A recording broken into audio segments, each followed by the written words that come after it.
عبد الله صلى الله تعالى عليه وسلم وعليه وصحبه وسلم تسليما. السلام عليكم ورحمة الله تعالى وبركاته. ìkẹ́ ọlọ́run àánú ọlọ́run àláfíà àti ẹ̀rọ ẹ̀jẹ̀jẹ̀ tán kó máa bá ògbó títún gbọ́ àtọ́jú tó ń wà nulẹ̀ eléyìí la fi ń kí n káàbọ̀ padà sórí ètò Islam Ona Ola tó gbé afẹ́fẹ́ láàárọ̀ yìí arúgbó fọba tó mú wa lọ lánàá tó dáa padà ní àárọ̀ yìí pẹ̀lú àánú ọlọ́run àwọn aláàmàwá yìí náà láti máa bá pẹ̀lú ògo ọlọ́run ọba tó ṣe Ramadan ní rọrùn fún wa abẹ̀rẹ̀ látòrí ení èjì ẹ̀ta pẹ̀lú àánú ọlọ́run tílẹ̀ tòní bá ti ṣú Ramadan di mọ́kàndínlógún wọn bá díẹ̀ náà lókù bóyá mẹ́wàá tàbí mọ́kànlá ní tó bá kù nínú ẹ̀ kọ́lọ́run dákunjọ kó ṣe ní rọrùn kó sì ṣe látẹ̀wọ́gbà fún wa wala la hawla wala quwwata illa billah ìlàrí razim gẹ́bí àṣà àti ìṣe wa lórí ètò ìyọ̀tún mi láti mú wa láàárọ̀ pẹ̀lú ògo ọlọ́run a lọ láti lọ gbé àwọn bàbá wa láti wá ṣàlàyé fún wa kí ni tó ń jẹ́ itikaf kí ni tó ń jẹ́ Laylatul Qadri tí méjì fi papọ̀ sásìkò kan náà tá a fi ń wa àti pé àwọn àǹfààní wo gan ló wà ń bẹ fún mùsùlùmí tó ń wá Laylatul Qadri àbí tó lọ fún itikaf eléyìí nǹkan tí a fẹ́ gbé yẹ̀wò ṣùgbọ́n gẹ́bí àṣà àti ìṣe wa lórí ètò yìí ẹ jẹ́ ká lọ sí iléeṣẹ́ alálùbáríkà nígbà tá a bá padà wá dé kéètò máa tẹ̀síwájú ẹ mú wa lọ sí iléeṣẹ́ FAF Nigeria Limited.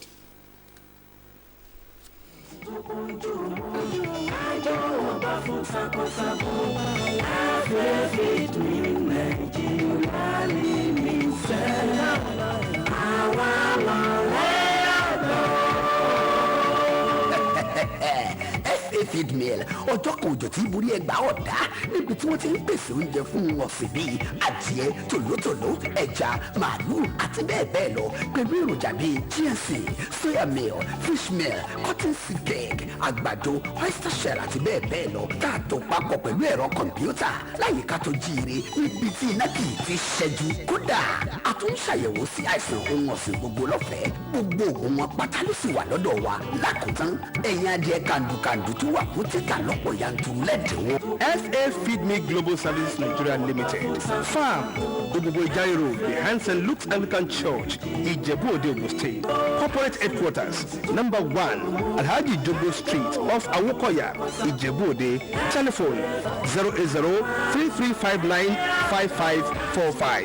àǹfẹ́ alágbàtà káàkiri olóde Nàìjíríà FA Feeds àṣejèrè fẹ̀yìn àgbẹ̀ ló jẹ́ wá lógún. ẹ káàkiri padà láti iléeṣẹ́ alálùbáríkà gẹ́gẹ́ bí mo sọ pé àwọn àlejò mi ti wà níkàlẹ̀ pẹ̀lú mi àwọn náà ni bàbá wa Fadilatu Sheikh Al-Imam Abdulrasheed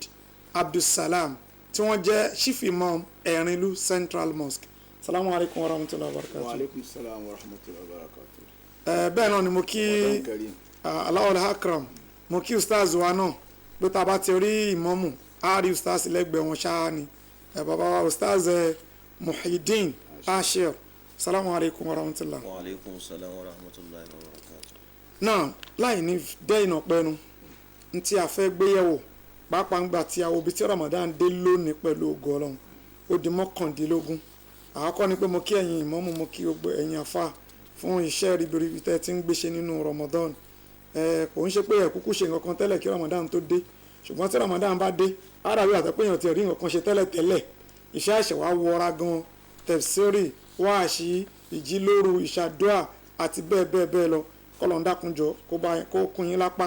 kọ́lọ̀ má jẹ́ kí apá kún yín ọlá àti tóbi Ọlọ́run ọlá àánú Ọlọ́run gbogbo ń tá bá wá ṣe nínú ẹ̀ náà kọ́lọ̀ ń jẹ́ àjọ bá ń bi tó lérè lọ́dọ̀ Ọlọ́run bí hakila hawla wala quwwata illa billahi al-aliyyil azim. ní tí a fẹ́ gbéyẹ̀wò gẹ́gẹ́ ẹ̀yin mọ́mú ṣe fi kọ́ wa tí Ramadan bá ti ń di mọ́kàndínlógún mọ́gún báyìí sìn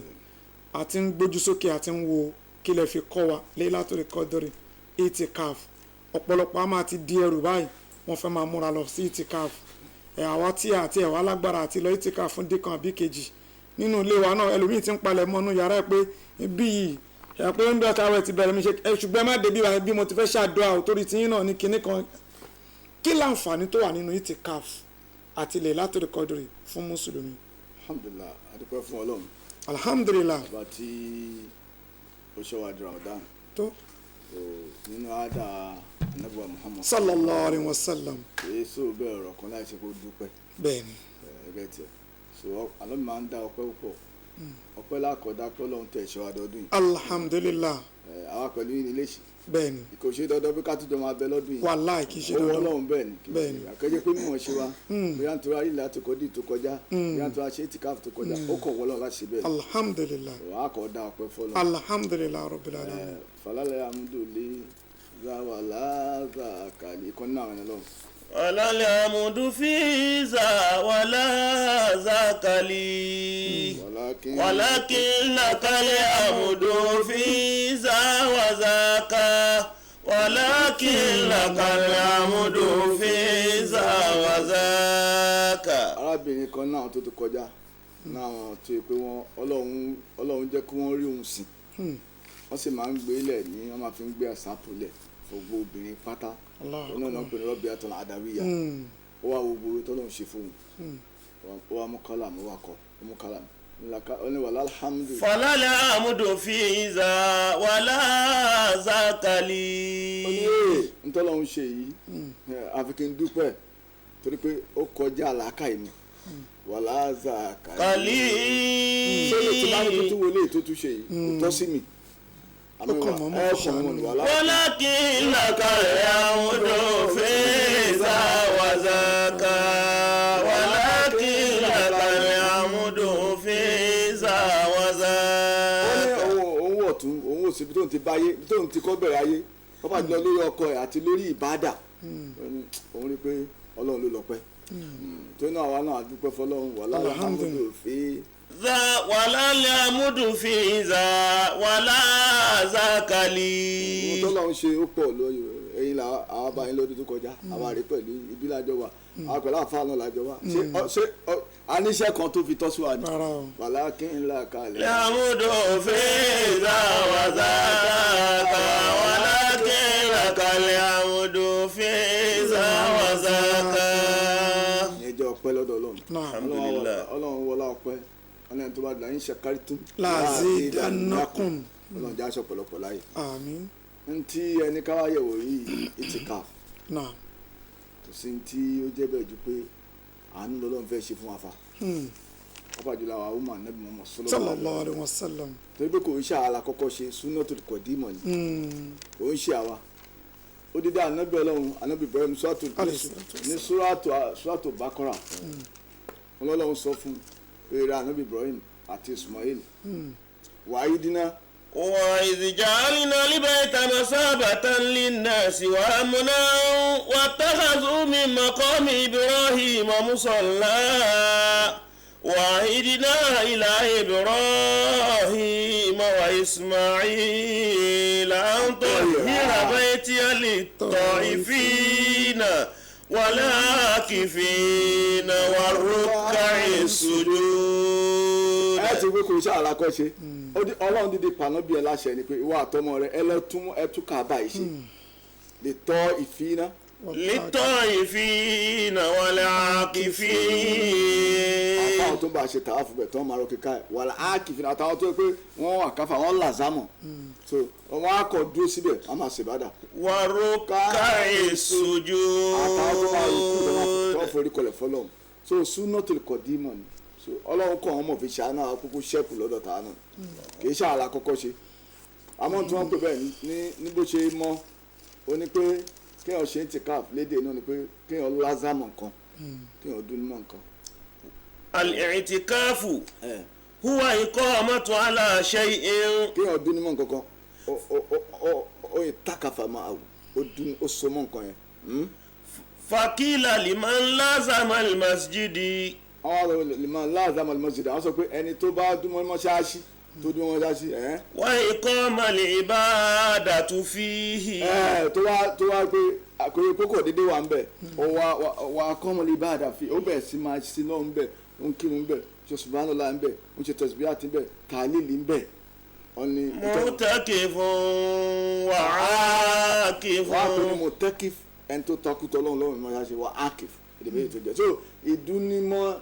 ìdúnímọ̀ ìtẹ̀lé tọ́lọ́wọ́ àti ìsìnlẹ̀ ló jẹ́ itikaf lédè so itikaf yẹn ní àsìkò ẹ̀ wá dé kì í ṣe àlàkọ́kọ́ ṣe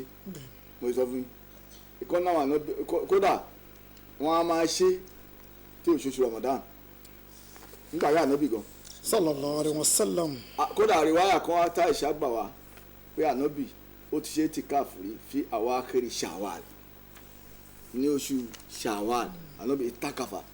Umaru wa sọ fún Umaru ńjọ́ kan Umaru wa rán létí pé rẹ ojúṣe Ọlọ́run sọ́lá ó ní mo ṣàdéhùn kan gbà tí mo ti wà ní aláìmọ̀kọ tí mo ti dẹ̀lẹ́sìn mo fẹ́ ṣe tìkáàfù àtàfẹ́lẹ́ ìgbàjà ìlíyà ní ọlọ́bìnrin áwòfẹ́ bínátẹ̀ríkà lọ́ọ́ pé àdéhùn ẹ̀ wà ìtàkàfà léèlà yọmọ wà léèlà ó wàá lọ dún súnmọ́sí níjọ́ yẹn ti dalẹ̀ ìtìkáàfù nìyẹn tó kò ń ṣe pé so irú ìtìkáàfù nọ́sọ̀rì yẹn ìyẹn wájìbí nìyẹn bóyá ó rẹ̀ yẹn ń sìn wá lọ pé Ọlọ́run tó bá fún mi lálàáfíà máa ṣe ìtìkáàfù ọjọ́ mẹ́ta dandan ni kò mú ṣe torí àlọ́ bí o sọ fún mórù pé torí gbajà ìdí ó ní áwòfì bí nọ́sìrìk lọ pé àdéhùn tó bọ́lọ́run ṣe ìtìká àmọ́ tẹ́lẹ̀ ìtawà náà ẹ̀dọ́ àmọ́dá ni mustahabu ni àmọ́ ó kọ̀ dá ká ṣe é púpọ̀ torí pé nǹkan wá ṣe láyé nìyẹn bọ wọ́n ti bọnú àwẹ̀ ó ní ìṣètọ́jú ti bọnú àwẹ̀ torí pé ara wa yìí jíjẹ tá à ń jẹ yóò ti pọ̀ jù aláìdá ẹlòmíì tó bá sáwẹ̀ ẹnu kì í dúró. wúwo táwọn wò ní bàjẹ́ ayé òtẹ́ tí bàjẹ́ báyìí táwọn afáàtì kọ́lẹ̀ pé ìwò yìí ti pọ̀ jù wúwo táwọn wò ní bàjẹ́ yìí ti pọ̀ jù sísọ táwọn sọ ń bàjẹ́ yìí ti pọ̀ jù gbogbo fùdú lẹ ó ń já wà bọ́ wájú Ọlọ́run ọwọ́ afẹ́ ká tàfárágà lil ìbáàdà ṣé inú kọ́ ẹnu jẹ́ òsì ó ní tọ́lọ́run ṣe gbé kalẹ̀ mọ́kúsúdù Ọlọ́run bẹ̀ ni pé Ọlọ́run fẹ́ lò wá fún ìbáàdà wa ma khalaqtul jinna wal insa illa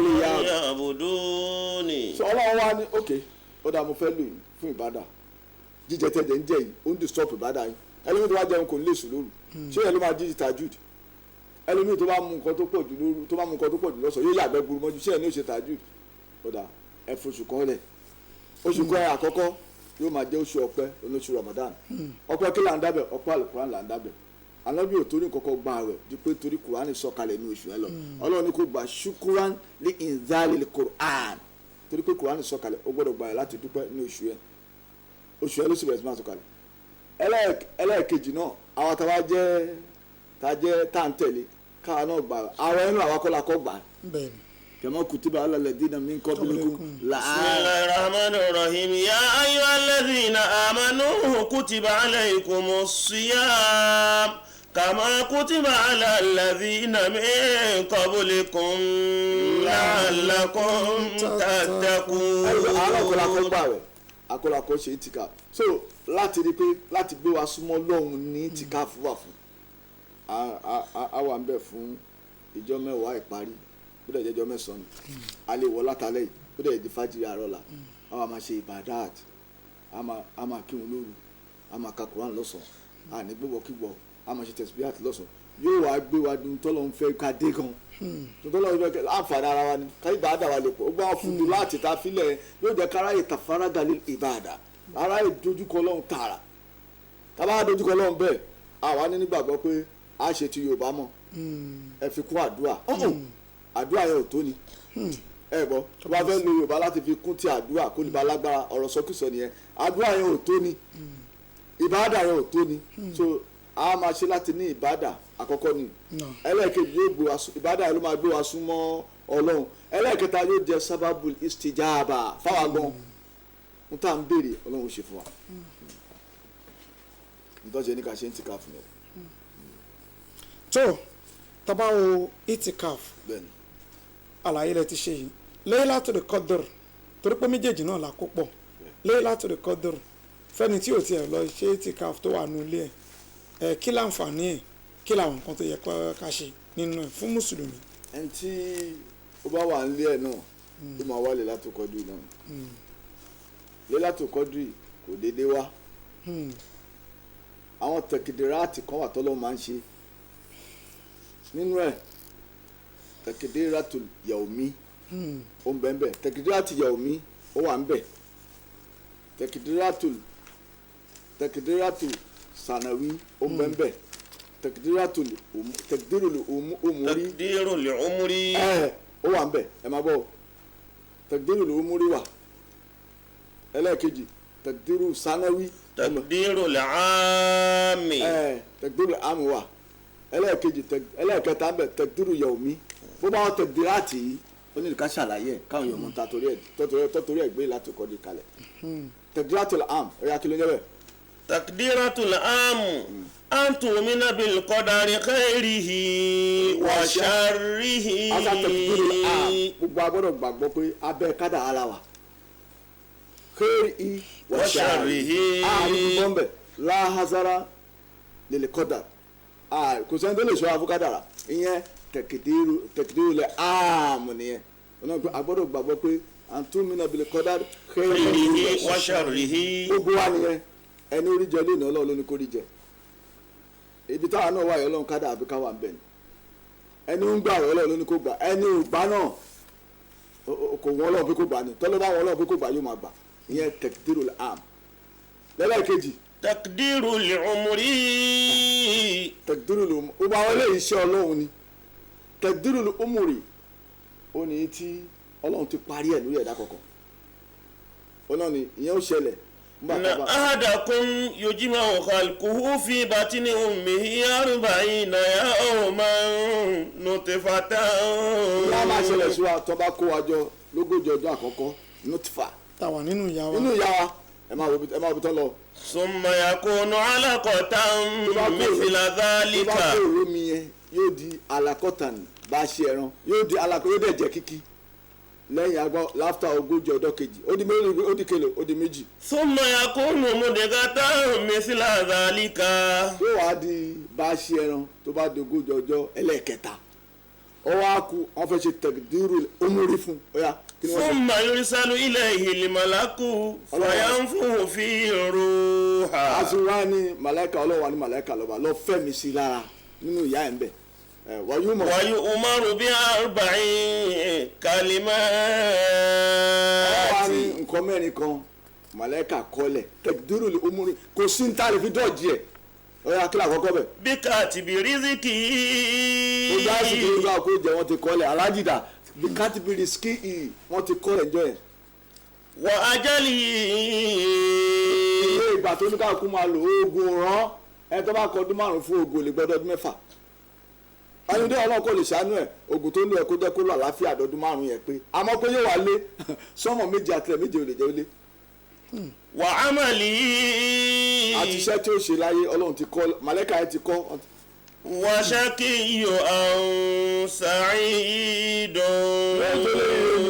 yóò dé lórí burúkú so ìyẹn ló pe ní takdirul umuri tó máa ṣẹlẹ̀ sí wa lọ́jọ́ ayé wa nìyẹn tilẹ̀ láti kọ́ di wa ni takdiru sanawi. tilẹ̀ láti kọ́ di nìyẹn takdiru sanawi. ọlọ́run ní iná. qala ta'ala inna anzalnahu fi laylatin mubarakatin inna kunna munzirina fiha yufraqu kullu amrin hakim amran min indina inna kunna mursilin. ìyá ẹni tí ilẹ̀ láti kọ́ di ọlọ́run lórúkọ ẹ̀. inna anzalnahu fi laylatin mubaraka. alukurani mo sọ kalẹ̀ lórúkọ lè láti kọ́ di.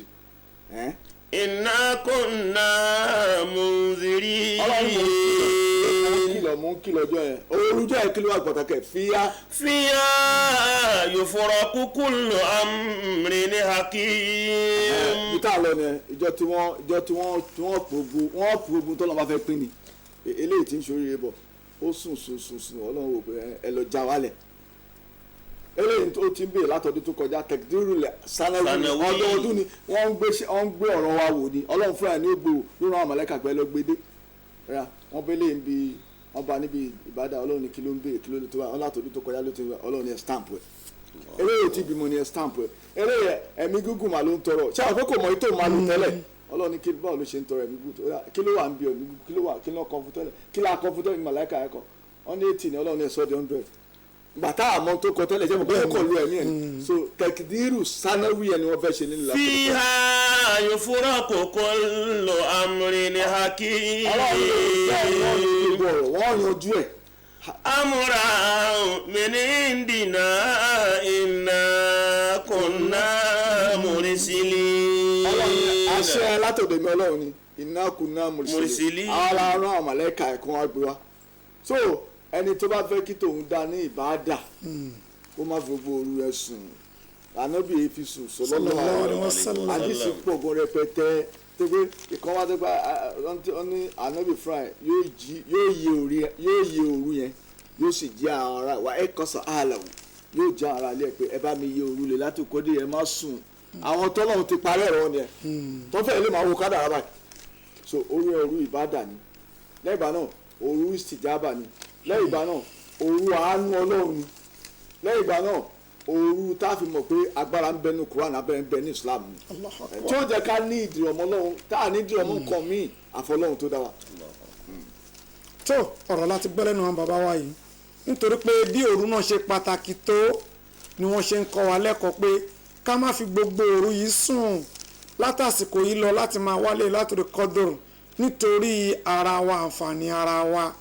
nítorí àǹfààní ara wa kó lè bá àṣẹ wa láǹfààní ká lè bá àrí ẹ̀san ẹ̀ ká lè bá àrí ìlọsíwájú àti ìdàgbàsókè nínú ìgbésí ayé wa wọ́n ní ká má fi gbogbo òru yìí sùn ní kété tí Ramadan bá ti di 20 títí tí Ramadan ó fi parí ṣùgbọ́n gẹ́gẹ́ bí mọ́mú ṣe sọ fún wa lánàá ṣèbẹ́ni tí ó ti múra àjò yóò ti máa palẹ̀ mọ́ sílẹ̀ látòní lọ ká ti máa múra sílẹ̀ kó ti di ara kó ti dẹ̀jẹ̀ wa ká máa múra sílẹ̀ bó jẹ́ wákàtí kan la lè lò tó bá jù bẹ́ẹ̀ lọ tí ò bá tó bẹ́ẹ̀ ká má ṣàfi gbogbo òru sùn nítorí pé Ramadan náà ti ń parí lọ o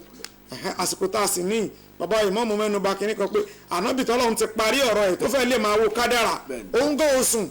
káwá sọ pé àwọn àtà àti ẹ̀ mọ nta àfẹ́yà kéèyàn á máa wá sùn. dẹ̀nà àwọn kiri kan wà tó yẹ ká mọ̀ ń bẹ̀. wọn lánàá bí ṣe. sallallahu alaihi wasallam. wọn ló ṣe òru mẹ́wàá gbẹ̀yìn. wọn nígbà tó fẹ́ kú. bẹ́ẹ̀ni. ó ṣe òru 20 kí ló fa sábà. à ń bọ̀ bí sábà bí yẹn torí pé ìbéèrè ṣe pọ̀ náà lórí ẹ̀ náà àwọn ará ilé náà gan tún wá béèrè ìbéèrè náà. ẹ̀kí sáyẹn lọ sí ilé iṣẹ́ Olúwaṣeun fún mi stores tó wà ní NEPA nílùú Ìjẹ̀bú Òde àdójúkọ NEPA office nílùú Ìjẹ̀bú Òde ní Fìdípọ̀tẹ̀ níbẹ̀ ni iléeṣẹ́ Olúwaṣeun fún mi stores wà mo sọ wá pé gbogbo nǹkan tó jọmọ́ ti tailoring pátápátá kódà wọ́n tún ta aṣọ wọ́n ń ta materials oríṣiríṣi wọ́n ń ta gbogbo nǹkan tá a lè fi ṣọ̀ṣọ́ sára aṣọ tá a ṣẹ̀ṣẹ̀ fẹ́ rán wọ́n tún ń ta àwọn aṣọ tuntun tó pé nǹkan kó wá láti Amẹ́ríkà tá a lè lò tọmọ lè lò àti bẹ́ẹ̀ bẹ́ẹ̀ lọ gbogbo àwọn èròjà iṣẹ́ tailor pátápátá wọ́n ń ta ní iléeṣẹ́ Olúwaṣeun fún mi stores ní àdójúkọ NEPA bákan náà ni wọ́n tún lọ sókè òkun lọ kó àwọn nǹkan ṣeré ọmọdé wá táwọn ọmọ wa fi lè máa ṣeré nínú ilé tọkàn fi máa balẹ̀ kódà wọn ò ní lọ sínú yàrá ẹlòmíì àbí inú ilé onílé láti lọ máa ṣeré nítorí gbogbo nǹkan tó wà ń bẹ̀ ló ṣojú lọ́yìn ni wọ́n máa wò pé bí tòkun bọ̀ ní wọ́n mú alátòkè òkun ni ó sì pójú owó pápánbarẹ̀ ẹ̀ ní pé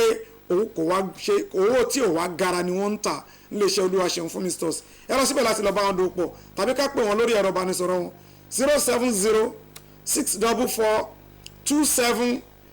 070-644-27939 iléeṣẹ́ Olúwaṣeun fún mi stores nìyẹn ẹ lọ síbẹ̀ láti bá wọn dòwò pọ̀ ní kábàámọ̀ pẹ̀lú ògùn Ọlọ́run ẹ jẹ́ ká lọ sókè lọ́hùn níléeṣẹ́ YS Farms tábà padà wá dé kí wọ́n padà sọ́dọ̀ àwọn bàbá wa láti wá béèrè ìbéèrè kí wọ́n tún tẹ̀síwájú lórí kí láǹfààní gan tó wà nínú Laylatul Qadri àti mẹ́wàá ìgbẹ̀yìn ogún ìgbẹ̀yìn kí ni ìyàtọ̀ tó wà láàrin ẹ̀ kí ló sì fà iléeṣẹ́ YS Farms ẹ mú wa lọ sókè lọ́hùn. ayakatayakataya o ìgbà tó tó bá balẹ̀ agbọ́n mi ló ń ṣe kọ̀ọ̀kọ̀ tó tó kọ̀ọ̀kọ̀ balẹ̀ agbọ́n dòní ó ti balẹ̀ gbẹgbẹ́ o. YS Farms ti ṣàgbékalẹ̀ ìrọ̀rùn gbẹdẹmukẹ fún gbogbo olùgbé Ìjẹ̀bú Òde àtàgbègbè rẹ̀ pátápátá nítorí onírúurú ẹran àgùntẹ́ ẹ bá fẹ́ pátápátá ló wà ní iléeṣẹ́ YS Farms. ẹran màálù lóríṣiríṣi náà wà níbẹ̀ ayẹyẹ ayẹyẹ tẹ́ ẹ bá fẹ́ ṣe ìṣílé ni ìkẹ́kọ̀ọ́ gboyè kíkọ́ṣe yọrí tàbí ayẹyẹ ìgbéyàwó bó ṣe ìtúnu àwẹ̀ tàbí fún iléyá iléeṣẹ́ YS Farms lẹ́tí oríṣiríṣi ẹran àgùntẹ́ tẹ́ ẹ bá ń fẹ́ àti ẹran màálù ní owó tí ò gani lára ẹ̀yin tẹ́ ẹ bá ń fẹ́ ẹran àgbò àti ẹran màálù lábábọ́dé ẹ máa bọ̀ ní YS Farms. àwọn ẹran àgbò wa àti ẹran màálù wa kì í ṣe àwọn ẹran tó ti gbé kọ́lé àbáwọn ẹran tó ti lárùn lára àní ṣákàlà ara wọn dá apọ́sì sẹ̀yìn kò ó sún campus ìkọ̀gbá ní ìlú Ìjẹ̀bú Òde la fi kalẹ̀ sí. ẹ̀rọ ìbánisọ̀rọ̀ wa ní 090-26-21-1702 ẹ tún lè kàn sí wa lórí WhatsApp náà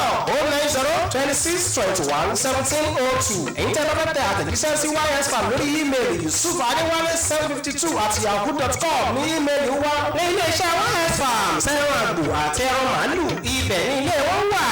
YS Farms ìfọ̀kànbalẹ̀ ló jẹ́ wá lọ́gbọ́n. àwọn ti lè ṣe YS Farms tí n bá tiẹ̀ délé iṣẹ́ yẹn ó máa ń wò pé àbí ojoojúmọ́ ní iléyá lọ́dọ̀ tí wọ́n ni tó pé wọ́n ti ra ẹran sílẹ̀ rẹpẹtẹ láwọn ẹran tó yẹ pé tẹ́ ẹ bá wò gan kò ní kùn kẹ́ ẹ fi sílẹ̀ ó dà ń pé kẹ́ ẹ máa mú kan lọ ni àwọn màálù ńláńlá àwọn ẹran àgbò ńláńlá oríṣiríṣi bẹ́ẹ̀ tí ò sì wá jẹ́ owó tó gani lára àwọn ti múra sílẹ̀ kó tó di pé ilé yá dé fẹ́ni tó yẹ pé ó tiẹ̀ fẹ́ ṣe ṣíṣe tàbí ẹ pé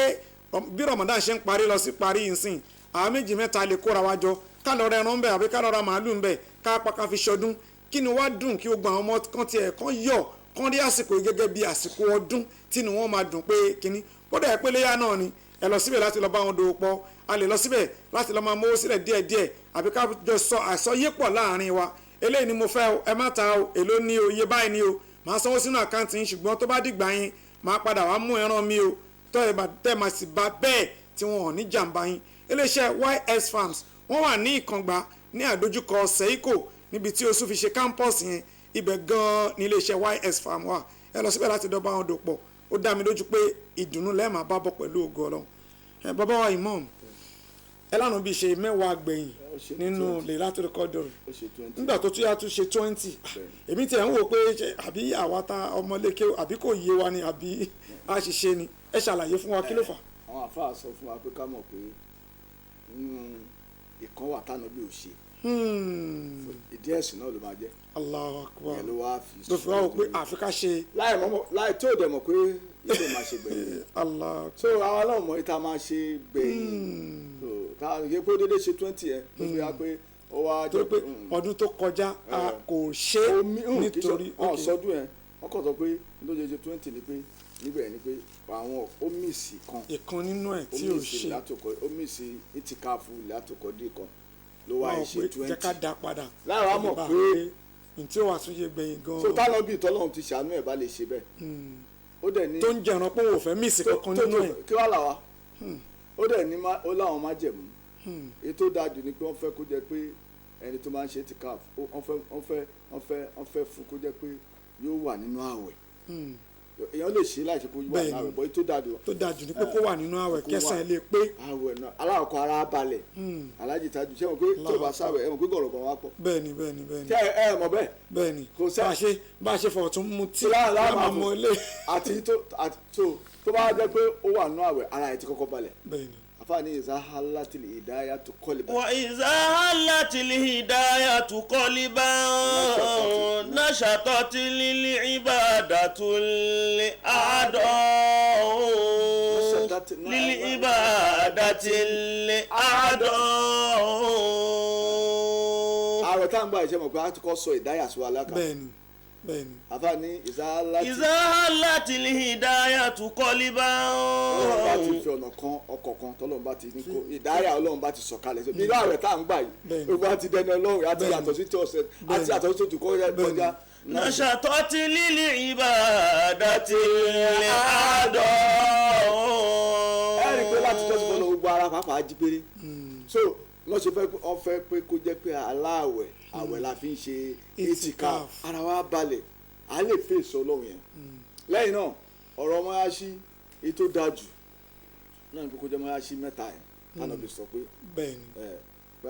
àwọn mọ́yáṣí mẹ́ta yẹn láì ti káfá alọ́bìnrin kò sí ìtìkáf àfikún jẹ́ láwọn mọ́yáṣí mẹ́ta yìí tó jẹ́ pé aram Mẹ́kà aram Mọ̀dínà àti mọ́yáṣí bẹ́ẹ̀tì mẹ́ta so nígbà táwa lè lọ kọ́ kíláṣẹ àwọn afáwọn ayọjọ́ pé wọ́n gba aláyè náà káwa náà ṣe ni mọ́ṣáṣí ti wa láwọn mọ́ṣáṣí wa kódà yẹn ló ṣe mọ́ṣáṣí láti bì yóò kàn jáde lọ kí jímọ̀ ni yóò dẹ̀ padà síbẹ̀ ó lè ṣe mọ́ṣáṣí jímọ̀ yẹn tẹ̀ ẹ́ rọrùn jù yẹn ló rọrùn jù so àwọn táwọn kọ́ mọ́ṣáṣí ara ẹ̀ ní pé ká wo orú ẹ̀ mọ́ mọ́ṣáṣí tá a fẹ́ máa kọ́ ká ṣe dáadáa ká ló pèsè sílẹ̀ fún àwọn mùsùlùmí máa lò fún nǹkan mi kì í ṣèrun nìkan ni mọ́ṣáṣí wà fún ká jẹ́ kí dáwọ́rọ́tù mi yá ibi ààyè gbogbo tó fomi ṣe kó wà ń bẹ̀ ẹni tó lọ ṣe tìkáf bí amọ́ṣáṣí àdúgbò ẹni tó wá jẹ́ pé àwọn bùkátà tó lè mú jáde tí ò yẹ kó mú jáde ṣárin a àbí tọ́bọ̀ a alákọ̀ọ́kọ́ ó fẹ́ ṣe ìgbọ̀nsẹ̀ ó dẹ̀ ń ṣe tìkáf ó bá béèrè lọ́wọ́ mọ́mú pé kò sí mb ṣẹ́wọ̀n pé Usman Afodi ó dẹ̀ sọ̀rọ̀ kan ó tó wá dìgbẹ̀yàlé ó ní masajidum amira khoraibu minal huda ó ní nígbẹ̀yìn ayé àfáwọn Usman Afodi tó mẹ́sìn wọn Nàìjíríà ọlọ́mọ aká àfa àgbà oní wọn kọ́ máa kọ́ ya sí lálá kàrá ibi mílíọ̀nù ìhùdà kò ní sí mọ̀nà ń bẹ̀ ara ẹni kọ́ máa kọ́ tọ́lẹ̀tì tí wọ́n á sí. wọ́n á sí yẹn fáìn lóòótọ́ ẹ mọ̀ wọ́n ṣe dáadáa a máa wọ́ ọbẹ̀. kò wá sí tọ́lẹ̀tì àbí kẹ̀kọ́ yóò kéré gbin. ó kéré kò ní lè gbàyàn. wọn ò tún ní mójútó àwọn mọ́mọ́ ò tún ní mójútó àtàwọn jọmọ́ bí mọ́mọ́ dáadáa mójútó àwọn jọmọ́ ò tún ní gbà. so tó wáyé pé àwọn ibi tí wọ́n ti ṣe gbogbo kíní ẹ̀ tó wà òkè ni kò ní bùkátà la jáde àmọ́ tó wáyé pé kò wá òkè yóò jáde yóò lọ wẹ̀ yóò lọ túnra ẹ̀ ṣe torí ó wà ní tìkáàfù kò ní kó má wẹ̀. bẹ́ẹ̀ni. ok ọ̀rọ̀ oúnjẹ jíjẹ kò sẹ́ni tó máa gbóúnjẹ wá fún. bí a ti fẹ́ dáná gbọ́dọ̀ rà nínú mọ́ṣáláṣí. ó gbọ́dọ̀ wà ń bẹ̀ ẹ̀ṣẹ́ tí rí gbogbo tá a gbọ́dọ̀ níní ẹ̀ gbogbo tó fà á tá nǹkan wá ṣe á bè lọ́wọ́ àfààní kí ló wà wá mọ́ ṣe á ti fàyè gbogbo ẹ̀ lẹ̀. ó dáa kò tún lè rẹ́ tó ọmọ agbóúnjẹ wá fún ilé ọmọ sáyé lọ gbà ní ó lè jáde àwọn òmùrù yẹ síra bẹ́ẹ̀ díẹ̀díẹ̀ ló lè torí ẹ̀ jáde àbíyàn kan síkì sí lọ́rùn ẹni yẹn síkì sọ́run tó pé òun náà ń bẹ̀rù pé àsìkò lè tó so wọ́n yìí gbà láì pé kó sáyé lọ́ máa wo tọ̀hún yẹn wọ́n dẹ̀ gbà láyè ara alẹ́ ẹ̀ náà lè wá kí ẹ̀sìn wọn adínú yusru àwọn ẹ̀gbọ́n ẹ̀sìn tá à ń sìn kò sí tó rọrùn tó àwọn ìyàwó ẹ̀ lè wá kí ọmọ ẹ̀ lè wá bá sọ àmọ́ kò gbọdọ̀ pọ̀ kò gbọdọ̀ jọ́rọ̀ ayé náà fi máa disturb ẹ̀ tó máa gbé lọ anábọ̀ àmọ́mọ́ sallallahu alaihi wasallam wọn ló ṣe intikap wọn nígbà mi wá ṣe intikap ṣe mọ̀ pé ilé tiẹ̀ mùlásíkọ́ bèlè mọ́sídìí ilé tí ànábì àti wọn á sí. ó fẹ́ gbẹ́ kàn gbára wọn. wọn náà nà orí bá àìsà ló wọn bá cream orí ẹ̀ wọn bá yarun orí ẹ̀ nígbà míì òun dẹ̀ ń ṣe nǹkan lọ́wọ́ òun ò lè wọnú mọ́ á sí. níjọ́ kan ìkan náà ìyàwó ẹ̀ wá kí ànábì wá tún sí ìyàwó ẹ̀ sallallahu alaihi wasallam nígbà tó wá lọ ànábì sí lọ wọn láwọn sàbí méjì kan wá kọjá wọn wá dọ́gbọ́n rí wọn wá fẹ́ sá ànábì ní ẹdú ẹ má sá ìyàwó mi ni o wọn ní ànábì olóhùn ànábì ní ṣètánì máa ń rìn lára ọmọ ànábì adájọ́ bẹ́jẹ̀ ṣe kí wọ́n máa lọ gbé kiri pé ànábì náà kódà àwọn ibi tó ga náà ń fara pamọ́ sí so kì í ṣe tó le àǹfààní bẹ̀ wá pa ó pọ̀ ju ìpalẹ̀mọ́ tá à ń palẹ̀mọ́ bọ̀ ní kápẹ́ àmọ̀ bẹ́ẹ̀ so ọlọ́mọṣẹ́ àfọwọ́ ṣe. Allahumma amin tó torí pé àsìkò bá wa ṣọ̀rọ̀ ẹ jẹ́ kí n lọ sí iléeṣẹ́ min fadri rahman iléeṣẹ́ tí wọ́n ń ta islamic materials nílùú Ìjẹ̀bú Òde min fadri rahman islamic center tó wà nílùú Ìjẹ̀bú Òde ní junction Ògúnládé hospital ní Mọ̀bọ́rọ̀dé ibẹ̀ ni min fadri rahman tí wọ́n jókòó sí wọ́n ń ta alukurani o wọ́n ń ta hadith àti gbogbo oríṣiríṣi tó a lè lò fún ẹ̀sìn bóyá aṣọ wíwọ̀ tọkùnrin àti tóbìnrin fìlà ìborùn ìjáàbù àti bẹ́ẹ̀ lọ ẹ lọ síbẹ̀ láti lọ bá wọn dòwò pọ̀ torí pé ọjà wọn rọjú min fadli rahman ó dájú pé láti àánú ọba adẹ́dà ọba oníkẹ́ òun náà ni wọ́n fi gbé iléeṣẹ́ wọn kalẹ̀ sọ̀rọ̀ náà sì ń ṣe ìkẹ́ fún gbogbo ọmọ èdè èèyàn pàápàá jùlọ láwọn tó bá wọn dòwò pọ̀ abẹ́kẹ́kọ̀ọ́ wọn sọ̀rọ̀ ẹ̀rọ ìbánisọ̀rọ̀ wọn 08052064986 iléeṣẹ́ min fadli rahman nìyẹn kí wọ́n sọ fún wa nípa iléeṣẹ́ aquabash iléeṣẹ́ tí wọ́n ń pọn omi tó pójú owó aquabash water omi tó pójú owó tó fọkàn balẹ̀ omi téèyàn máa mu kódà bí èèyàn bá dijú bí èèyàn bá wà lọ́sítà tó ń ṣàárẹ̀ tó bá ní pé kó lọ ra omi ṣe aquabash ló mú fọkúwọ́ ẹ̀ sọ̀yà pé kò sí ẹ̀gbin nínú ẹ̀ àyè ìmọ́tótó àwọn onímọ́tótó àti gbogbo oníṣẹ́ tó yẹ pé ti ìmọ́tótó ni wọ́n ń lò láti fi pọn omi iléeṣẹ́ aquabash water ẹ lọ síbẹ̀ láti lọ bá wọn dòwò pọ̀ wọ́n wà ní nọ́mbà 1 Alhaji Latif Jogbo Street off Awokoya nílùú Ìjẹ̀bú Òde bákan náà tẹ́ bá dé iléeṣẹ́ aquabash ẹ rí i pé nífẹ̀ẹ́ gbẹ́kàngbẹ́ pẹ̀lú iléeṣẹ́ the bash frozen foods ni wọ́n wà the bash frozen foods téèyàn bá débẹ̀ láàárọ̀ báyìí ẹ máa dàbí àtọ̀ pé wọ́n wà lọ́jà òkè ajá bíi ta òsùn ni àwọn tí wọ́n wá ń ra ẹja àwọn tó ń ra turkey àwọn tó ń ra chicken àwọn tó ń ra croaker lóríṣiríṣi bẹ́ẹ̀ lọ tó pé ọjà tí wọ́n rọjú níléeṣẹ́ the bash frozen foods tẹ́ bá wà lákìyèsí gbogbo iléeṣẹ́ the bash oil and gas ni frozen foods wọn wà pátápátá ó wà ní Ìjẹ̀bú Òde ó wà ní ìlú Ìjagun ó tún wà lẹ́kọ̀ọ́ náà tẹ́ bá dájà tẹ́ bá rí the bash frozen foods ó wà lájà náà bẹ́ẹ̀ gbogbo eléyẹ lọ bá wọn dáàtì dòdò pọ̀ pẹ̀lú àánú Ọlọ́run ẹ̀ ní kábàámọ̀ náà ẹ jẹ́ kí n wá padà sí ọ̀dọ̀ bàbá wa imam kí ni àmọ̀ràn yín fún àwa mùsùlùmí nínú mẹ́wàá tí gbẹ̀yìn yìí pàápàá jùlọ bóyá mùsùlùmí tó yẹ pé kò tó fún kò fi bẹ́ẹ̀ tó fún náà ó kàn ń ṣe kínní ni kí làmọ̀ràn yín bóyá nínú àdúrà tẹ̀lé fún ni o tàbí nínú ìgbédìde nínú àmọ̀ràn pé kóun náà jára mọ́ra àbí bẹ́ẹ̀ lọ pàápàá nínú mẹ́wàá tí gbẹ̀yìn yìí. alhamdulilayi láàkọ́ ni pé bẹ́ẹ̀ bá ṣe sọ ń bẹ̀rẹ̀ pé Ọlọ́run ṣàánú wa pẹ̀lú oṣù yìí ni. alhamdulillah. Ó fẹ́ nínú àkọsílẹ̀ àwọn àfáà tó ti kọjá wọ́n ṣe oṣù yìí fún wa kátẹ ẹ má ti sọ etikaf ẹ má sọ pé Ramadan lásán wọ́n ní ẹ̀ṣẹ̀ tá a dá fún gbogbo ọdún fọ́dún kan tó kọjá lọ Ọlọ́run fẹ́ forí ẹ̀jẹ̀ wa. Allahu Akbar. wọ́n dẹ̀ ṣe bàyàn ẹ̀ oyé wa nínú ìsáàbù wọ́n ní ààrẹ ẹjọ́ kan ó kánṣu ẹ̀ṣẹ̀ ìjọ mẹ́wàá àfi kàbáyé rí o àsọ̀wọ́n ẹ̀ṣẹ̀ tó ti ní hádù ìjọ mẹ́wàá ní ààrẹ ẹjọ́ kan kánṣu àbá gbà ẹjọ́ mẹ́wàá mélòó ló kánṣu ẹ̀ 10%. 100 ni. àbí àbá gbà mí kò ó di 200 àbá gbà mẹ́wàá tó bá jẹ́ 30 kan ó di 300. wọ́n ní 65 days tó kù nǹkan wọ́n ní situ ṣàwá àtọ́ ní kò gbà nǹkan Allahu Akbar. ìyẹn jẹ́ 60. àwọn àbá tó wá ṣe ọ̀pọ̀ àwọn èèyàn máa ń dà máa fà láàka wọ́n tó ní alọ́kùnrin ọjọ́ bá jẹ́ máa tún kú ọjọ́ mẹ́ta. àfáà ní wọn náà dẹ̀ wá ṣe eré tó máa fi káńsù ẹ̀ wájú Ọlọ́run àmọ́ orí yẹn ṣí ẹ wo àǹfà tó wà nínú àrò lásán. ìwọ̀nba díẹ̀ ṣe ìrìtà bá tún mú wọn náà. wọn náà dẹ̀ wájọ́ márùn-ún yẹn náà má dà láàkà èmi àwọn afọ ọlọ́mọṣẹ́bà kẹwọn. ṣe rí àwa tá a jẹ́ mùsùlùmí opportunity ńlá lélẹ̀ aláwọ̀kọ́ gbàtọ́ ní ká white cap sí ni mẹ́wàá ìgbẹ̀yìn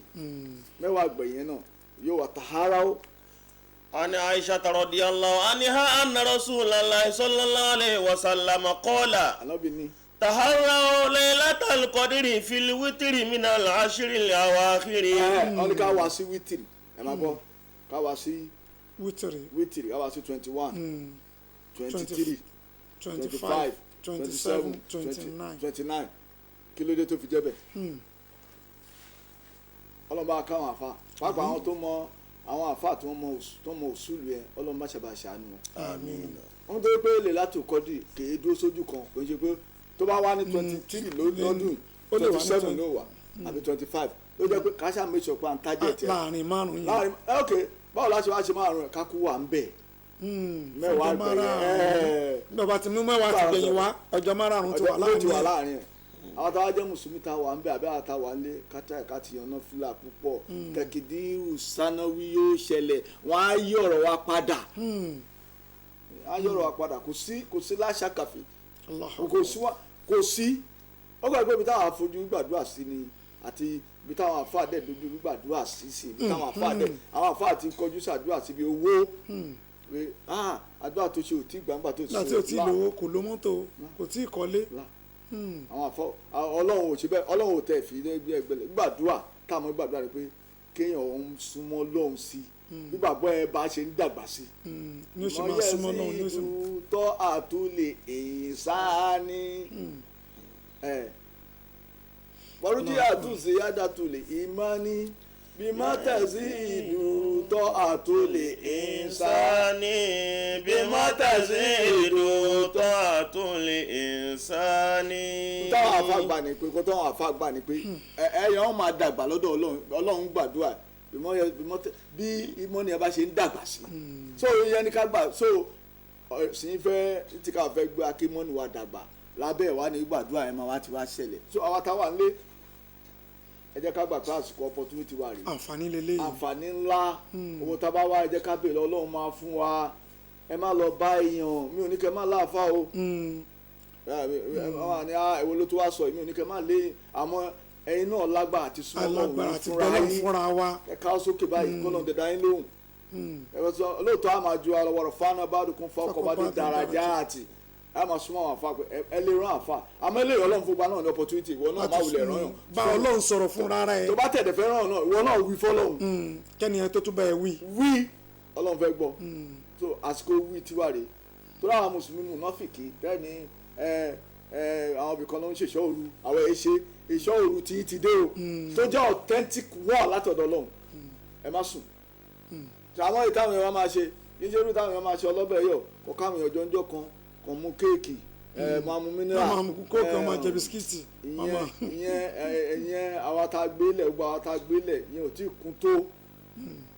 ì kú tó ọ̀rọ̀ yóò sọ̀rọ̀ oúnjẹ nìkan ní ká má dunú kò ṣe bànújẹ́ ní Islam ara ẹ̀ ni àmọ́ ẹ jẹ́ ká dẹ̀ ṣe ìbádà ní àárín ìjọ mẹ́wàá yìí ọlọ́mọṣàfà ti kò ń gẹ̀ ọlọ́gbọ́ Ọlọ́run. tó ọ̀rọ̀ lẹ ti gbọ́ yìí ẹ jẹ́ kí n sáré lọ sí iléeṣẹ́ The Bash Minimart tí wọ́n ti ń ta gbogbo jíjẹ mímu nírọ̀rùn fún àwa tá a fẹ́ refresh pàápàá jùlọ àwọn ọmọ kéékèèké tí wọ́n gba àwẹ̀ tàbí àwọn tẹ́kùn wọn tẹ̀ kí ń ṣe mùsùlùmí táwọn ò gba àwẹ̀ tàbí àwọn mùsùlùmí tẹ́ pé ọlọ́run ṣe àwẹ̀ ní ìrọ̀rùn fún wọn pé nítorí ìdí kan àbí kejì o ẹ̀wọ̀n wa ń kọjá lọ tàbí èèyàn jálejò tàbí èèyàn tiẹ̀ débì kan wá wá kí la lè ra ta lè mú ta lè jẹ ta lè ṣe tẹ́bádé lè po dibash gbogbo bẹ̀ ní minimart wà níjẹ̀bú-Òde ní Awókọ́yà níjẹ̀bú-Òde ní Òkè Ajé ní Ẹ̀pẹ́ garage ní Ìjẹ̀bú ní Ìjagun ní Èkó ní Àjà gbogbo iléeṣẹ́ dibash oil and gas pátá níbẹ̀ ní minimart wà tẹ́bádé minimart iléeṣẹ́ dibash oil and gas ẹ máa rí pé àwọn nǹkan tó rọrùn tó pójú owó ló wà ń bẹ̀ gbogbo snacks refreshment biscuits oríṣiríṣi nǹkan bẹ́ẹ̀ bẹ́ẹ̀ bẹ́ẹ̀ àtàwọn soft drinks omi nǹkan kan gbogbo gbà ló sì máa ń tutù kódà tẹ́ ẹ̀ bá tó fẹ́yìn tó tutù pàápàá ìmíì tún wà ńlẹ̀ ńbẹ̀ gan tẹ́kùn tó máa fún yín pé ẹ̀yin ò fẹ́ cold one ordinary náà tún wá wà gbogbo iléeṣẹ́ dibash oil and gas pátá ibẹ̀ ni minimart wà àwọn tó ẹ̀pọ̀n ti wà ní Ìjagun mo sọ pé nítorí àwọn ọmọ iléèwé ní aláṣẹ tó dọ́lẹ́ṣẹ́ dibash oil and gas wò pé àwọn ọmọ ẹ̀kan tó wá sí Ìjẹ̀bú-Òde wọ́n á repo sínú jẹnẹrétọ̀ wọn wọ́n á gbé mọ́tò wá sí Ìjẹ̀bú-Òde wọ́n á repo wọ́n á ṣe kíní kan ara àwọn nǹkan kéékèèké wọn ẹ jẹ́ ká lọ kọ́ iléeṣẹ́ epo síbẹ̀ fún wọn ká fún wọn ní minimart ńbẹ̀ ká fún wọn ní frozen foods ńbẹ̀ kó lè bá a rọrùn nítorí àwọn iléèwé yẹn ní àyíká iléèwé àti gbogbo ìlú Ìjagun àti àyíká lápapọ̀ ẹ lọ síbẹ̀ láti lọ bá wọn dòpọ̀ pẹ̀lú ògo Ọlọ́run inú yín ò dùn ẹ̀sìn ní kábàámọ̀ now ẹ kì í sáré pé káàdì fún wọn lè kan tó dípa ṣe ojú òpó sílẹ̀ káwọn èèyàn máa pe bàbá wa àwọn tí a fẹ́ lo glow card 606 47 808 49 208 82 glow card ní 60 64 78 08 49 20 882 ìyẹn ni ti glow card ní ẹ yẹ ká pe MTN náà lọ́wọ́ kan náà torí pé a fẹ́ ṣe ojú òpó sílẹ̀ MTN 78 98 96 04 16 75 177 08 MTN card 7898 9604 1675 17708 káàdì nìyẹn kọ́tì alájà Balkis Ayọ̀mídé Lásìsì àwọn ni wọ́n fún wa ní káàdì pé ká fáwọn èèyàn náà nínú Ramadan kí ni wọ́n dùn ẹlòmíì ò rówó ra data ẹlòmíì ò lo recharge card nítorí bí ìta ṣe rí ìkọlọ́ndà kunjọ kó dẹ Nàìjíríà fún wa ó sì fẹ́ pé àwọn ẹbí ẹ̀ òun náà sì fẹ́ ṣe àwọn nǹkan míì bẹ́ẹ̀ náà so gbogbo ẹnikẹ́ni tó bá láǹfààní tó bá rí ẹ dúpẹ́ fọ́lọ́run kẹsì ṣàdúrà fún alájà Balkis Ayọ̀mídé Lásìsì fajazakumullahu khairan jaza kọ́lọ́mbà sọ́yún lẹ́sàn-án lóore pẹ̀lú ògo Ọlọ́run ẹ ká ṣe ojú òpó sílẹ̀ fún àwọn èèyàn láti dìpè wọlé mo fẹ́ káwọn èèyàn béèrè lọ́wọ́ bàbá wa imam níbi tẹ́ sọ̀rọ̀ dé tí mẹ́nu débi báyìí tàbá tó ṣe báyìí nǹkan kí la lè ṣe kí ìpè tó máa wọlé bàbá imam àsìkò tá a wáyé tẹ́ pé ọ̀pọ̀lọpọ̀ àwọn ọ̀dọ́ eré owó là lé ayé sùúrù tí lẹ́yìn ṣe sùúrù ayé tá a wà yìí sùúrù wọn fẹ́ sí sùúrù lérè mọ́ Ọlọ́run ṣògo ní kódà kíákíá tó pẹ̀lú Ọlọ́run ṣògo àdúrà wo lè lè fún àwọn ọ̀dọ́ tó pé àwọn tún ní ìfàsẹ́yìn nínú ọkàn pé irọ́ àní ṣe ríṣùà àní ṣe yahoo àní jalè ṣùgbọ́n àdúrà wo la lè fún wọn tá a fi ràn wọ́n lọ́wọ́ pé ẹ̀yin náà lè bẹ lọ́hùn Ọlọ́run sì gbà tẹ́ bá ní sùúrù pẹ̀lú ẹ̀ kí ẹ tó dáhùn pé ti ń wọlé salamu aleykum. tani ẹ láti bo. Ustaz Abdulgani Abdulrasheed láti ìlú Ìjẹ̀bú-Òde náà jazakumullahu bismillah. ìmọ̀mù wa tí à ń jẹ́ ní orúkọ wọn àwọn ìmọ̀mù ẹ̀. now Ustaz Allah akbar hello orebete wọn làwọn ń kí baba imam táwọn tún yá ní orúkọ wọn jẹ́ Abdulrasheed so àmín àmín ká tó àmín. kó kílè pẹpẹ Ó yá, wọlé kí pé mi tó tún wọlé. àwọn obìnrin náà lè ṣe itikaf Ẹ̀hẹ́n, itikaf obìnrin but wọ́n gbé condition lẹ̀ ok àwọn agbọ́dọ̀ rí pé àyè tó ń fẹ́ ṣe itikaf obìnrin agbọ́dọ̀ rí pé àyè tó fọkàn balẹ̀ tí ò ní sèkìtì láti bẹ́ẹ̀nà rijali wan nisa Allahu Akbar. tó pé àwọn obìnrin tó wà wà wà sẹ́kúndẹ̀ pé àwọn ó wà ọkọ ló máa wà obìnrin nìkan ẹgbẹ́ wọn ní o ẹgbẹ́ wọn kò ń ṣe pé kọ̀ọ̀kan lọ sáàrin wọn. àtúndọ̀ máa fàyà lu àyà ní tìka fúnkọ mi má tún ṣẹlẹ̀ ń bẹ̀ wọ́n gbà bẹ́ẹ̀ so làwọn wọ pé tá a bá ti pé kò síbẹ̀ kán wà nílé bẹ́tà Darul Mafasid ní àǹfààní omi jáde sọ̀rọ̀ ọkọ ẹ̀dá táwọn oníṣòwò gbélé tábà rí pé àárí ibi tọkọ ti máa balẹ̀ torí àwọn ìyàwó àná mọ̀ sọ̀rọ̀ wọ́n ṣe itikaf lójú ayé ọtún ṣe lẹ́yìn tiẹ̀ so kò sí nǹkan tó kọ̀ fáwọn òbí láti ṣe àbájáde pé ibi tó láti máa ṣe ó jẹ́ ibi tó rọrùn fún un tó yẹ pé dandan ọ̀dẹ̀ lè wá wọkọ̀ ńbẹ̀ náà àwọn àtọkọ lè jọ lọ bọ̀ àmọ́ àyè yẹn gbọ́dọ̀ láàyè tóbìnrin lọ́tọ̀ gbogbo tá à ń sọ yìí náà fáwọn tó bá máa kọ́ wọn sí ká mọ̀ pé kíkọ́ mọ́ṣáláṣí ìbádà kíkọ́ mọ́ṣáláṣí ń sìn ìbádà ní ó ti àtọ́sọ́ àtijọ́ omi kákọ̀ọ́ kò ṣe pé bí ta ti fẹ́ kírun nìkan. kákọ̀ wà láàfin plot kọ́lé ìgbìmọ̀ náà ló kọ ọba kọ́ ó lè kọ́ ẹ̀rọ kò gbogbo iṣẹ́ mọ́ṣáláṣí ò lè lọ ń bẹ̀ so a kọ gidi tí ó ní gbogbo àwọn facilities so obìnrin náà lè ṣe tó gbogbo àwọn ọ̀làjọ nídìí lásìkò tó yẹ pé ó pure láti ọmọ yá sí ni o tó jẹ́ pé àwọn àsìkò tó jẹ́ pé àwọn àsìkò tó ní pure láti ọmọ yá sí bájọ́ bá àsìkò tó pure láti ọmọ yá sí tó náà lè kírun àwọn náà lè wà bẹ̀ kàn ṣe káwọn kan wà ní pààtì kan káwọn náà fẹ́ kàn náà lè lómi ọlọ́mọṣẹ́ àfọwọ́ ṣe. àmín o. salamu aleykum. ta ni ẹ láti bo. àjọ̀gbọ́n Abdulrasheed ń sọ. ọlọ́run máa kẹ́yìn náà. mo kí àwọn ìṣàlù ẹ̀kọ́ lọ́n kó bá a sọ wọ́n ní ẹ̀sùn ọ̀lẹ́. àmín o.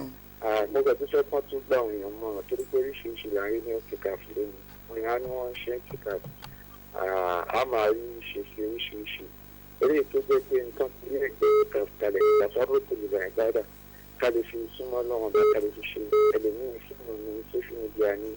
látàárọ̀ ṣùlẹ̀ àti bẹ́ẹ̀ bẹ́ẹ̀ ṣùgbọ́n àwọn nǹkan tó bá wa tàn ìmọ́lẹ̀ sí dáadáa tó ẹgbẹ́ nítorí iṣẹ́ tí ṣe kan tó bá wa. kọ́ tàn mọ́lẹ̀ sí dáadáa. mo rò pé ẹgbọ́n kan. ọ̀sán àbúlọ̀ kan ọlọ́run kó bá mi sọ àwọn afá olóko ló bá sọ lẹ́sàn àwọn àtàwọn abẹ́ lọ sí itikaf ó kọ̀ pé kò ní rọrùn lélẹ̀ yìí máa dàbí àti pé bàtà àsí lóko Islam rọrùn ó dáa kí ọ̀pá fóònù ẹ̀ kó tó lọ. ẹ bọ èyí tó dáa jù ni ṣé bí o tó ṣe tàfárúgù ni. a fẹ́ súnmọ́ lọ́hùn ni. wọ́tà bá tali ọ̀sùnkún súnmọ́ ọ̀bí ká wọ́tà bá tali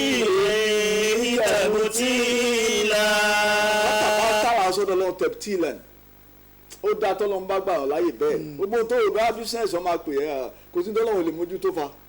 eléyìí ṣe ọtẹ fluid. ọba imam káàtì wá sọ pé àti ẹ̀wà pa fóònù pé ṣùgbọ́n alẹ́ TikTok àárọ̀ Facebook ọ̀sán wàrà kí Twitter pé alájìdá àníkà pálọ̀ ẹgbẹ́ sọ fọlọ́ ọlọ́run sọ fún Ádámù pé ó sukùn náà tàbátà ojú kàlẹ́jà náà wàlá tẹ́kìrọ̀ bá. ọ̀kùnlá mi ní rọ́gàdá ní àìsùsì ìtumọ̀ wàlá tẹ́kìrọ̀ bá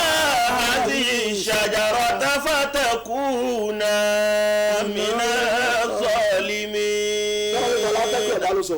záàdù zẹ̀ríà ni ẹ ó tún lò fún ṣìnà bẹ́ẹ̀ wàlá tẹ́kìrọ̀ bú zina. innahu kana fahishatan wa sa'a sabila. kíláàsì ẹ̀rọ kìí àṣẹ náà fi gbé kò sí bí ọ̀sán máa mú fóònù débi kan tó bá tọ̀ tó jẹ́ òníwò òkèwò ẹ má jà pa ọ́ fara bó o fẹ́ wo ọ ti gbé síbẹ̀ ìtò dájú tí mọ́nì ẹ bá gbé jù ni pé ta ló máa sọ fún mi pé ó máa kọ̀dọ̀ ọkọ̀ máa wo ọ̀rọ̀ bísíǹsì ní irọ́ ni ṣètánì àánú kan sí bó ṣètánì tó ànábì Ádámù ànábì Ọlọ́run tó dáṣà ìjọ náà tó lọ́n fọ́ ká máa sọ pa wá ìtò dájú pé ìjọ mẹ́wàá yóò pa wá kó stars àbíkẹ́ mú fún ọ láàárọ̀ alẹ́ àwọn alẹ́ kò ṣé kò sẹ́ni tó pè mí àwọn alẹ́kùn àtúnlá àwọn ni kò pè é kó fún fóònù èèyàn kan ọ̀hún lè sọ pọ̀ èèyàn kan pè é kẹsàn án kó báyìí fún ká ṣe tàfárù torí tẹ́bádé ti káfà lómi àwọn ọmọ ẹ̀ máa tẹ fóònù látàwọn délé kí wàá lè kí lè kú tó tó lọ ṣe wọ́n á Facebook bẹ́ẹ̀ èbí àtúntì máa rí nígbà tó pé ní múra gan sheikh àti múra àfà tó wà lára kàbá àwọn tó ṣú ẹ̀ báyìí ẹ gbọ́ àfà àwọn tó fọ́ sí kàbá àwọn tó gbé sórí Facebook ṣé Facebook ló fẹ́ gbẹ̀sẹ̀ lọ́wọ́ ẹ̀ àwọn àfà tí wọ́n ń ṣe wá àṣefà àwọn ti gbà àwọn àtìyàwó àtọmọ ìyẹn mi ṣe gba certificate àlùjọ náà ni iṣẹ́ tẹ̀ mọ́ bọ́lá ti gbà bọ́lá òun ò tí ì gbà ká máa ńgbà tó dàrú gbà lọ́dọ̀ àwọn àfa náà ká kú lo zadu zẹ̀rín ká gé bí mọ́mọ́ kì í ṣe sọ ká má kú mú dání ló dájú tá a bá lè ṣe é tó bá ní kí ọ̀mú dání kó pa ṣètàn àwọn sọ pé falatẹ́kọ̀rọ̀ bá tàbí tó wáyé pé kókó mú fóònù kékeré dání àwọn pẹpẹlẹ mẹsì tọ́nà sọ́bẹ̀ yẹn kó ti mọ̀ pé kọ́ọ̀lù nìkan ló máa fi gbà. salamu aleykum ok kílẹ̀ wí ọ̀dà mo ti gbọ́ ẹ lọ. ẹ ti mọ àìsàn wa ẹ ti mọ pé kó má kú lójú àmọ́ èyí tó dá ìgbà tó bá fẹ́ serious pé tó bá tẹ̀ wá mú dání kó pa ń bẹ̀ kó pa ń bẹ̀ àwọn ọ̀dọ́ kan àwọn ẹlòmíì dẹ́wà tó àṣọ ìkọ́ ìdá yìí wọ́n máa tẹ̀lé ẹlòmíì ò tẹ̀ ní mú fún mi dání kò tẹ̀ ní mú dání ká lè ráyè ṣe ìbádà ká súnmọ́ Ọlọ́run lásìkò ẹnu ìgbà yẹn tá a ní náà rẹ o then àdúrà tẹni ká máa ṣe wọ́n ti sọ àdúrà ọjọ́ mẹ́wàá yẹn fún wa àbí àti gbàdúrà kan ká ojú àníyẹn láti tó àtẹ̀wé gbàdúrà ọ̀sán ẹ̀ka kùránì tó bá ti dòru ẹ̀ bá ti ọ̀nà fún aláwọ̀ iná káfù sàbẹ̀ kọ́ lọ́ba nàbí pé alimuni fìmọ̀ mi àdúrà tí máa ṣe lóru ẹ̀ ànábì ni máa sọ pé aláwọ̀ iná káfù tó yẹ bọ̀lẹ̀ afúwa fáfúwa ni ẹ má tún fi mi aláwọ̀ iná ká ẹ bá fi iná ká sí aláwọ̀ iná káfù tó yẹ bọ̀lẹ̀ afúwa fáfúwa ni wọ́n máa ń fẹ́ àwọn ọ̀rọ̀ míì kún tó sí bẹ́ẹ̀. ntẹ́mi ń béèrè ni pé lẹ́yìn tí Ramadan bá lọ pé àdúrà wo la ẹni tí ó ní sùúrù tí ò ṣe ríṣùà ta ni pé kó máa ṣàdúrà irú àdúrà wo lòun lè máa tẹpẹlẹ mọ́ láti máa ṣe láti fi gbàgbà fọ́lọ́run pé Ọlọ́run padà mú wa. alhamdulilayi tó dájú nínú àdúrà tó dájú nínú àdúrà tí wọ́n bá lè pílásà wọn tó bá jẹ́ pé ó wá ìsìnkí náà ni ó ń wá gbogbo tó bá alama fini bi halalika lásìkò yìí ló wúlò an haramika wà kíní bí fọdíkà amọ̀sọ̀wàkà anabi ló fún sàbẹ̀ olóhùn jẹ gbèsè anabi ló kéde ẹnfọ ló alama fini bi halalika an haramika wà kíní bí fọdíkà amọ̀sọ̀wàkà àwọn àdúrà súná bẹ́ẹ̀ pọ̀ wọ́n pọ̀ ju pé ká máa wá káwọn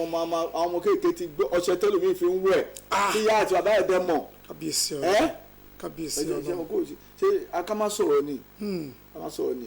nígbà kan láwà ní ìfẹ́ ìṣúná láti wí nígbà tó bá ti bàjẹ́ náà bá ti lọ́dọ̀ àwọn fà ṣe ẹgẹ́ tí ọlọ́run kò ṣàánú tó kò dó tiwa kọ́nà mọ́ ló tiwa àmọ́ nínú ti káfù yìí ẹ̀ka káfù tòhébùl afúwá fàáfùwá ni ẹ̀jẹ̀ ká máa wí ní ẹ̀ látàárọ̀ ẹ̀ láti alẹ́ ẹ̀ tí dàárọ̀ ọkọ̀ bá ti gbà lọ́wọ́ wa. bàbá wa ẹ ṣàdúrà láti fi parí ètò eléyìí ẹ ṣàdúrà fún ẹni onígbàwọ́ ètò yìí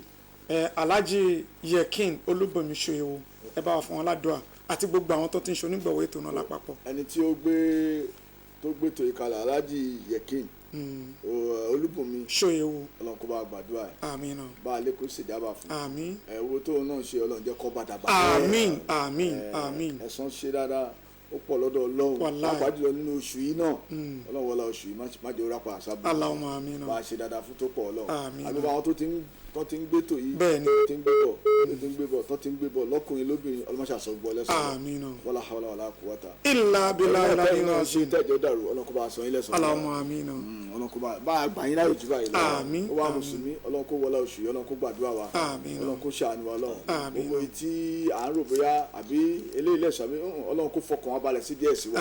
kó sì ṣàánú wa Ọlọ́run iyyaka na'budu wa iyyaka nasta'in eléyìí láfi máa dágbére lórí ètò pẹ̀lú ògbọ́n tó bá di lọ́la yìí ká tó pàdé lórí àkọ́tún mi inshallah kọ́lọ̀ dákunjọ́ má kọ̀ fún wa gbogbo ìbádà wa àti ìjẹ́rẹ̀bẹ̀ wa kọ́lọ̀ dákun bá àmúlọ́lé àṣẹ kó má ṣe tọdún ìlàṣẹ mọ́ fẹ́ni kankan wa ìlàlà mọ́ inshallah wasalaamu alaykum wa rahmatulahi ta'ala wa barakatuhu.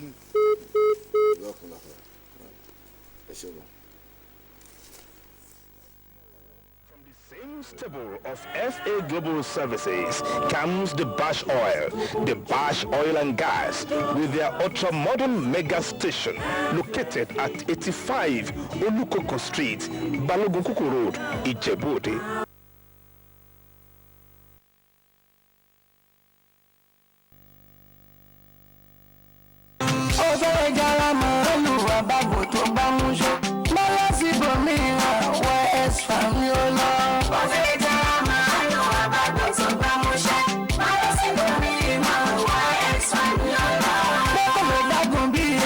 Bẹ́lẹ̀ ò pé wọ́n jẹ́ ilẹ̀kẹ̀ wọ́n pa lọ́jà ṣebí èèyàn ní bàbá tó bá ń fẹ́ máa.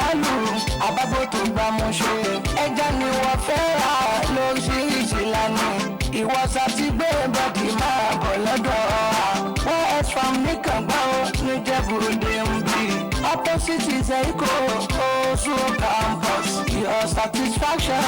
is our hallmark. What's open by you to is 790-2621 1702 Yusuf Adewale 752